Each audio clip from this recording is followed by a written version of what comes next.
Dobar dan, dobar dan. Koja je najčešća greška zašto ti guzica ne raste kada radiš rumunski deadlift? Ovo često vidim da se događa, a to je da ideš u rumunski i umjesto da budeš u ovoj poziciji, ti ideš u čučanj zapravo. Ideš ovako, prvo izbaciš guzicu prema iza i onda ideš ovako. I onda to praktički izgleda kao neka varijacija čučnja, ne rumunskog. Nema ovoga, jer ako ideš sa guzicom dolje, zamisli ko da ti je iza tebe visoka stolica, ona ko u baru nekom.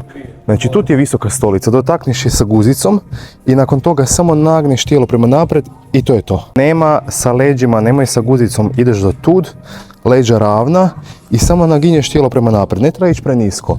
Evo, dođi do koljena i nazad. Ja sam se umorio sa šipkom. Ukratko, da još jednom ponovimo. Tu su nam ruke. Idemo tu. Guzica ostaje u istom položaju i samo naginješ tijelo prema naprijed. Ja znam da ti može bude teško za noge, ali dođeš, kažem, do koljena i nazad.